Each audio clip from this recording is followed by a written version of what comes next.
दोस्तों, क्या आपने कभी सोचा है कि अगर आपको एक छोटी सी सरकारी नौकरी चाहिए तो आपको कितनी चीजों से गुजरना पड़ता है। आपसे पूछा जाता है कि आपकी शिक्षा क्या है, आपका क्रिमिनल रिकॉर्ड साफ है या नहीं है, आपका मेडिकल टेस्ट तक होता है। लेकिन जब बात आती है हमारे नेताओं की तो खेल ही उल्टा है। अगर आपको सांसद या विधायक बनना है तो आपको शिक्षा की जरूरत नहीं, कोई क्रिमिनल रिकॉर्ड चेक की जरूरत नहीं, चाहे आपके ऊपर मर्डर, रेप, अपहरण, लूट जैसी कितनी भी केसेस क्यों ना हो, आप फिर भी चुनाव लड़ सकते हैं और मंत्री तक बन सकते हैं। सोचिए, जो लोग खुद अपराधी हैं वही हमारे लिए कानून बनाने बैठे हैं। क्या यह लोकतंत्र का मजाक नहीं? भारत में राजनीति और अपराध का रिश्ता आज का नहीं है। आजादी के शुरुआती दौर में नेताओं को समाज सेवक माना जाता था। Nehru, Patel, doctor B R. अम्बेडकर जैसे लोग देश बनाने आए थे। लेकिन धीरे धीरे 1970 और 1980 में चुनाव हिंसा, मनी पावर और मसल पावर पर टिक गए। बिहार और उत्तर प्रदेश में शुरुआत हुई, गुंडे और माफिया नेताओं के इर्द गिर्द घूमते थे। लेकिन फिर हालात ऐसे बने कि जिन अपराधियों का इस्तेमाल नेता चुनाव जीतने के लिए करते थे वही अपराधी खुद नेता बन गए। इन्हें कहा गया बाहुबली नेता। और 1990 आते आते ये ट्रेंड इतना बढ़ गया कि चुनाव का मतलब ही था कौन सा माफिया इस बार जीतेगा। 1920 में अपराध और राजनीति का गठजोड़ कोई एक्सेप्शन नहीं बल्कि नॉर्मल बन चुका है। अब डेटा देखिए, एडीआर यानी कि एसोसिएशन ऑफ डेमोक्रेटिक रिफॉर्म की रिपोर्ट कहती है 2019 लोकसभा चुनाव में चुने गए 43% सांसदों पर आपराधिक मामले दर्ज थे, यानी आधे से ज्यादा सांसद अपराधी पृष्ठभूमि के हैं। इनमें से 29% पर गंभीर अपराध मतलब हत्या, रेप, अपहरण जैसी वारदातें हैं। राज्यों में तो हालात और भी खराब हैं। बिहार विधानसभा 2020 57% विधायक पर केस, यूपी विधानसभा 2022 लगभग 36% विधायकों पर केस, महाराष्ट्र, झारखंड, दिल्ली, कोई भी राज्य बचा नहीं। अब जरा सोचिए, अगर किसी अस्पताल में आधे डॉक्टर नकली निकले तो क्या मरीज बच पाएंगे? ठीक वही हाल हमारे संसद का है। आधे से ज्यादा सांसद का बैकग्राउंड ही अपराध से जुड़ा है। अब सवाल ये है, पार्टियां ऐसे लोगों को टिकट क्यों देती है? कारण बहुत ही सिंपल है दोस्तों, मनी पावर। अपराधी के पास इतना पैसा होता है कि वो चुनाव का पूरा खर्चा खुद ही उठा लेता है।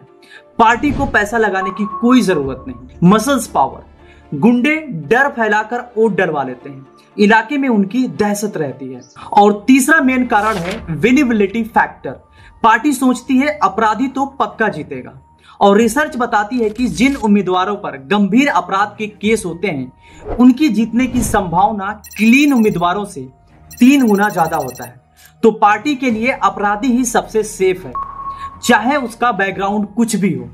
लेकिन भाई, सवाल जनता से भी है, अगर पार्टी टिकट दे भी दे तो आखिर जनता वोट क्यों देती है? कारण ये है जातिगत राजनीति।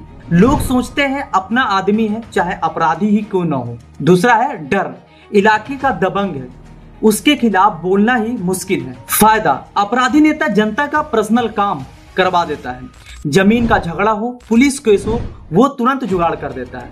भ्रम, लोग मानते हैं अपराधी ही उन्हें बचा सकता है, यानी असली दोषी सिर्फ पार्टी नहीं बल्कि हम खुद हैं। हम जानते हुए भी अपराधी को चुनते हैं। अब बात करते हैं शिक्षा की। डेटा बताता है कि लोकसभा में लगभग 25% सांसद 10वीं पास या उससे नीचे पढ़े हैं। कुछ नेताओं की डिग्रियों पर भी विवाद हुआ है। सबसे पहले जांच परख के देखो, आपका राजा अनपढ़ तो नहीं है। ये अनपढ़ आदमी है, ये तो अनपढ़ आदमी है, कॉलेज में कभी पास नहीं हुआ है। मतलब सोचिए, अगर आपको क्लर्क बनना है तो आपको कम से कम ग्रेजुएशन की डिग्री चाहिए, लेकिन अगर आपको देश का कानून बनाना है तो शिक्षा की कोई जरूरत नहीं। यही वजह है कि कई बार संसद की बहस देखकर लगता है कि कॉलेज कैंटीन का झगड़ा हो रहा हो, न कि देश की सबसे बड़ी संसद का। भारत की राजनीति में अपराधियों की लिस्ट बहुत लंबी है। कई नेताओं पर हत्या, अपहरण और करप्शन के केस हैं, फिर भी वो चुनाव जीत जाते हैं। कुछ नेता जेल से चुनाव लड़े और मंत्री बने।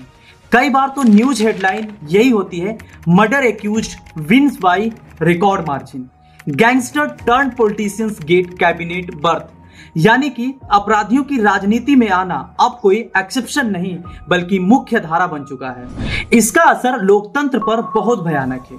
अपराधी अपने केस कमजोर करने के लिए कानून बनाते हैं, पुलिस और प्रशासन पर दबाव डालते हैं, जनता का भरोसा राजनीति से खत्म होता है और धीरे धीरे लोकतंत्र सिर्फ नाम का रह जाता है, अंदर से वो सड़ चुका है। तो अब सवाल है, समाधान क्या है? सुप्रीम कोर्ट ने कई बार कहा कि जिन पर गंभीर आपराधिक मामले हैं उन्हें चुनाव लड़ने से रोका जाए।